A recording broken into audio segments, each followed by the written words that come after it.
তাকাও দিদি, বলো কেমন হয়েছে, ভালো লাগে? তো ফোন দেখতে দেখতে এত এত রেসিপি দেখে, তো রেসিপির মধ্যে থেকে এই রেসিপিটাও ভীষণ পছন্দ হয়েছিল তোমার দাদা ভাই। তো সেই জন্য ও যেই রকম ওর খুবই পছন্দ হয়েছিল, তো সেই রকম ভেবেছিল যে আমি বাড়িতে বানাবো, মানে ভীষণ ওর খেতে ইচ্ছা করছিলো রেসিপিটা দেখে। আর সেই দিনকে মানে চিকেনও রাখা ছিল আর কি, বোনলেস চিকেনগুলো রাখা ছিল বাড়িতে। তো বললো ভালোই হলো, যখন চিকেন যখন সব আছে আর যা যা লাগবে আর কি সেগুলো মানে কি বলবো বাড়িতেই থাকে আমার। তো সেই জন্য আর কি যেরকম ভাবা সেই রকম করা। তো দেখতেই পাচ্ছ এখন তোমাদের ভাই মাখতে শুরু করে দিয়েছিলো, আর আমি ভাবলাম যে এখন একটা ভিডিও না করলে ভালো লাগবে না। তো সেই জন্য অর্ধেক মানে কি বলবো চিকেনটা কিমা করে পেঁয়াজ কেটে লঙ্কা কেটে ওর মধ্যে মেয়োনিজ, তারপর গোলমরিচ, আদা রসুন বাটা, সস, এগুলো সমস্ত কিছু দিয়ে বেসন দিয়েছিল, একটু ময়দা দিয়েছে। তো সমস্ত কিছু দিয়ে ভালো করে টাইট করে মাখছিল। তখনই আমার মনে পড়লো যে একটু ভিডিও করি আর কি। পেঁয়াজ কেটে কুচি কুচি করে পেঁয়াজটাও কেটেছিল আর কি। তো সমস্ত কিছু কেটে দেখতেই পাচ্ছ তোমাদের ভাই মাখাচ্ছিলো, তো মাখানো হয়ে গেছিলো। আর ওইদিকে আমি রান্নাঘরে একটু চিকেন স্যুপ বানাবো বলে আমি এটা রেডি করে এলাম। তারপরে দেখতেই পাচ্ছ এদিকে মাখানো অলরেডি হয়ে গেছে। আর এইদিকে বিস্কুট গুঁড়ো ছিল না, মানে বিস্কুট ছিল, ওটাকে আমি গুঁড়ো করিনি। আর একটু কর্নফ্লেক্স ছিল আমার বাড়িতে রাখা। তো ভাবলাম কর্নফ্লেক্সটা অনেকদিন ধরে আমার মেয়ে খায়নি, তো রাখাই আছে। তো ভাবলাম ওইটা আর আমার মেয়েকে দুধ দিয়ে দেবো না, তো ভাবলাম ওইটাকেই গুড় ডাস্ট করে নিই আর কি, মানে মিক্সিতে পেস্ট করে ডাস্ট করে নিই। আর বেশ কর্নফ্লেক্সের ফ্লেভারটা আর টেস্টটা বেশ দারুণ লাগে খেতে। তো সেই জন্য ভাবলাম যে ওটাই করি। তো কর্নফ্লেক্সটাকে আমি ভালো করে পেস্ট করে নিলাম আর কি মিক্সি গ্রাইন্ডারে। তো যাই হোক দেখতেই পাচ্ছ এদিকে আমি ওটাকে করার পরে আবার তোমাদের ভাই জাস্ট ছোটো ছোটো পিস পিস করে তোমাদের ভাই দিচ্ছিলো আমাকে, আর আমি ওটাকে কাটলেটের সাইজে আমি বানিয়ে নিচ্ছিলাম, যেভাবে কাটলেট যেরকম করে বানানো হয়। তো খুব বড় সাইজে বানাচ্ছিলাম না, মিডিয়াম সাইজটাই বানাচ্ছিলাম।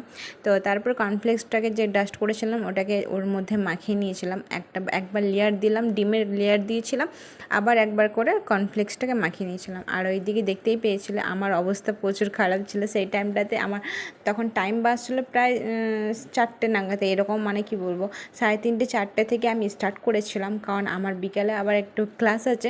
তো সেই জন্য আমাকে 4:30 মানে 4:40-এর মধ্যে বেরিয়ে যেতে হবে। তো ভাবলাম আবার আসতে হবে প্রায় 6টা 6:30 নাগাদ আসি। তো তখন যদি আমি এইগুলো বানাই আর কি, তো তাহলে তখন অনেকটা দেরি হয়ে যাবে। তো সেই কারণে ওই জন্য ভাবলাম এখন এগুলো যদি আমি করে রাখি তাহলে তখন আর আমাকে গরম গরম ছেঁকে নিতে পারবো শুধু, তাহলে বানিয়েই রেখে দিই। তো বানিয়ে রেখে আমি ফ্রিজে ভরে দিয়ে আমি চলে যাব ক্লাসে। তারপরে আবার এসে আমি যখন 6:30-টার সময় আসবো শুধু গরম গরম ছাঁকবো আর আমি মেয়েকে দেবো। তো তারও আগে এই দেখতেই পাচ্ছ এখন আমি যে বানিয়েছিলাম তার আগেও আমি 2-3টে ভেজে দিয়েছিলাম। তো মানে 2 পিস মতন ভেজে দিয়েছিলাম, কারণ আমার মেয়ে তখন খেয়েছিল। ও মানে দেখলে পরেই যেটা বানায় আর কি, তো বানানোর পরেই ওর খেতে খুবই ইচ্ছা করে। তো একটা ছেঁকে দাও এইরকম আর কি। তো যাই হোক তখন একটা ছেঁকে আমি ওকে দিয়েছিলাম, ও খেয়েছিল। তো খাওয়ার পর আমি আবার চলে গেছিলাম ক্লাসে। তো সেটা আর ভিডিও করা হয়নি আমার। তো দেখতেই পাচ্ছ এখন আমার স্যুপটাও হয়ে গেছে। আর স্যুপটার মধ্যে আমি একটু কর্নের একটা স্যুপ ছিল আর কি, ভুট্টার স্যুপ ছিল আমার কাছে রাখা। তো সেটা আমি ওর মধ্যে মিক্স করেছিলাম, বেশ আরও ভালো লাগছিলো, বেশ একটা গাঢ় গাঢ় মতন হয়েছিল, ভালো লাগছিলো আর কি, খেতেও খুবই সুন্দর লাগছিলো। তো যাই হোক এদিকে দেখতেই পাচ্ছ আমার মেয়েকে আমি আবার দিয়েছি খেতে। তো ওকে আমি আবার জিজ্ঞাসা করলাম যে কেমন হয়েছে। তো গরম গরম ছেঁকে চিকেনের ওইটা কাটলেটটা আর কি, কাটলেট বলবো না কি বলবো আমি নিজেও বুঝতে পারছি না, কারণ কাটলেটের মতন করেই বানানো হয়েছিল এটা। তো সেই জন্য আমি কাটলেটই বলছি, কারণ নামটা আমি এখনও জানি না এটার নামটা কি। বাট আমার মেয়েকে আমি এবার জিজ্ঞাসা করলাম যে কেমন হয়েছে খেতে।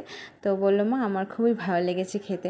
তারপর আমি ওর কাছ থেকে একটু নিয়েছিলাম, বেশ ভালো লাগছিলো, কারণ ওর মধ্যে মেয়োনিজ দেওয়া ছিল, সস দিয়েছিলো, বেশ ফ্লেভারটা বেশ ভালোই লাগছিলো। আর ওইদিকে তোমাদের আবার তখন ছাঁকছিলো, তখন আমরা খেতে বসিনি, জাস্ট মেয়ের কাছ থেকে অল্প নিয়েছিলাম, কারণ বাবা মাকে দিতে হবে, সবাইকে দিতে হবে, সেই জন্য সবার জন্য ছাঁকাছাঁকি হচ্ছিলো। আর এদিকে দেখতেই পাচ্ছ চা বানানো হচ্ছে এর মধ্যে, কারণ যেহেতু আমি ক্লাস থেকে এসেছিলাম সন্ধেও হয়ে গেছিলো, চা খাওয়া হয়নি। তো সেই জন্য চা আর আমি এদিকে চা বানাচ্ছিলাম, তোমাদের ভাই কাটলেটটা বানাচ্ছিলো। তো যাই হোক বানানো হয়ে গেছিলো, এখন আমরা খেয়ে নিচ্ছি। আর সত্যি খুবই সুন্দর হয়েছিল। আর তোমাদের যদি ভালো লেগে থাকে এরকম কাটলেট, তো তোমরা অবশ্যই বানিয়ে খেও। তো এখনকার মতন এই পর্যন্ত।